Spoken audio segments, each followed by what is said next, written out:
So what is programming, first of all? So imagine that there is an alien arrived to your place, I'm thinking on Alf, and it start living there.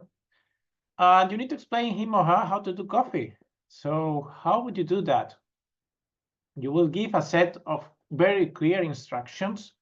So open water container lid, and then depending on the number of cup of coffee that you want, you need to pour certain amount of water. You need to take the package of coffee that is there, add filter to the filter container. For each cup of coffee that you want, add different spoons, coffee spoons in the funnel, and so on and so forth. So you need to explain in really detail, in a small, really small subtask, what they need to do, right? So basically, that is programming.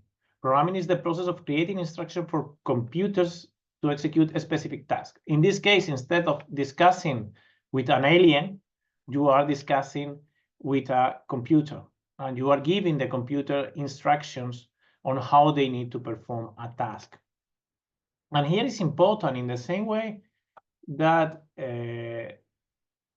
when you are writing the program, you might need to be able to understand the language of the alien, or at least the alien and you should talk a common language.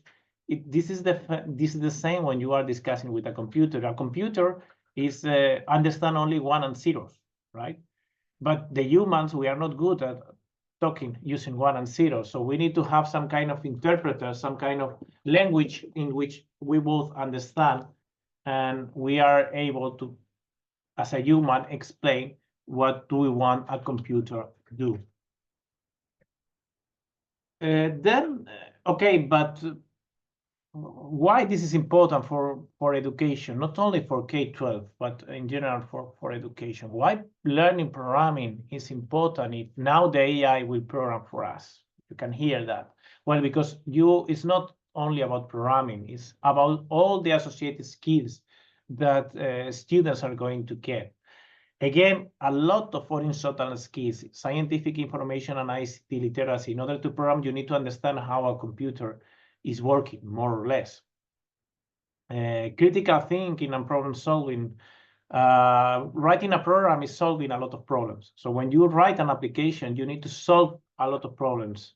So skill that you're getting. And although you think that programming is an analytical process, many times you need to have the nice idea, or in order to make this program better, you need to have the nice idea or idea that makes this program different from others, and this comes the creativity.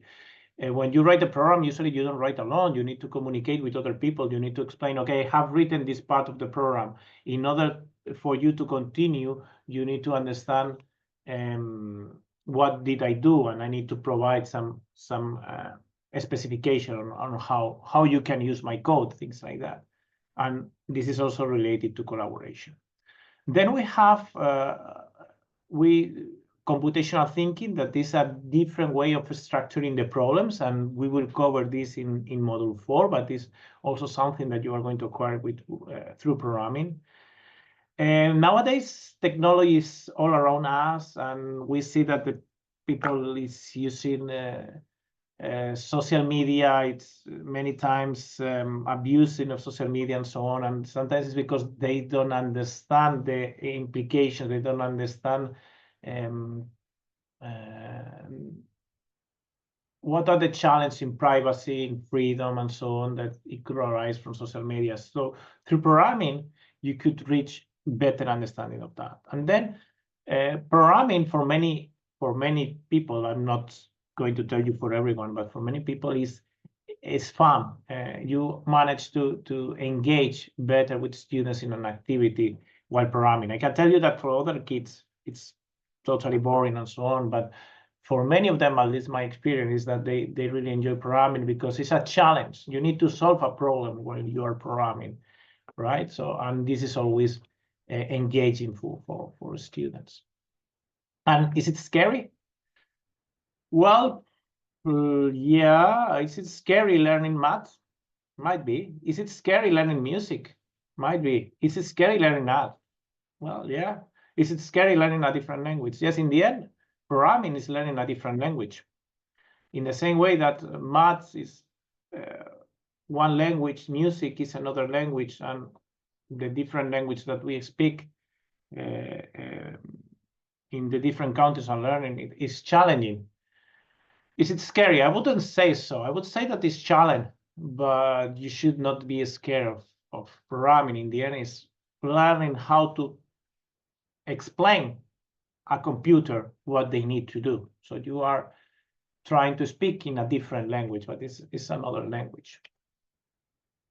What can you program? Well, nowadays you can program almost anything from your computer and mobile phone. You can write an application for your computer. You can write an application for your mobile phone, industrial machines, sensors. And if we are focusing in schools, there are a lot of different small boards that allows that enable physical computing that we are going to cover also in Module 4, and will allow, for example, to create different kind of robots, video games, and so on and so forth.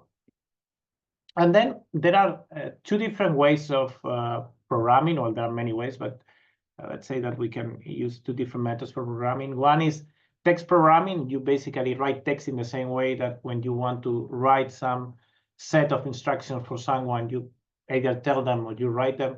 This is one option. But you can do also with symbols, right? So you can have what is called block programming. It's easier because you can take block from one place and put it another, and you can see the structure, the workflow of the program that always when you are starting programming is a challenge. First of all, you don't know what are the instructions that you need to do, and here at least you can see which are the possible instructions, and then it's very visual because you can see very clear the workflow and very clear what is going on there. Tools, well, for programming, there are many different frameworks. I'm going to focus in 2 or 3 of them because we don't have that much time. The first one is Logo, and perhaps this is the first programming language created for education. It's made by Seymour Papert in MIT.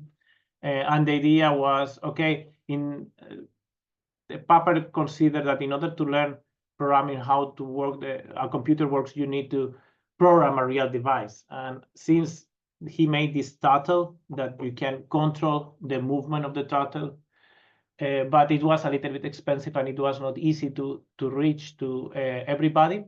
So what he say, okay, well, we can move this to a screen computer. Instead of having a physical device, we have a representation of the turtle that we can move, rotate, and so on and so forth. Then we have Scratch, and this is the one that I would recommend, especially if you are a novice. It's a very easy to use environment for programming. It's block programming environment that you can use for program computers, and you can have games, you can have animations, you can define, okay, one that this cat that I have here, it reach the heart here, and when it reach the heart, I want to say a text, I don't know, I love you or something like that. So you can provide instructions, you can give instructions to a specific object, a cat, a heart, and so on and so forth. If you want to do something for with the same philosophy, but you want to target mobile phones, you can use this Meet App Inventor. The concept is the same, but you see that you can also define. You can see the screen of the mobile phone, and you can add different widgets, and then you can program these widgets. This is a little bit more advanced than Scratch, but if you want to program a mobile phone application without need to know all the Java and so on behind, you can just use block coding. It's a really, really nice tool. There are some other tools that, well, you can go through because there are plenty of them, and I'm not going to have time to cover, but Lego Education Spike, that is the evolution of Lego Mindstorm. In this case, you use Lego robots and you program them again using block programming language. MakeCode is a very nice tool, block programming also, but for different embedded platforms. And then I would like to remark before finishing two of them. The first one is Minecraft. Basically, it's a game, and you can program different aspects of the game. It has really nice tutorials for learning programming.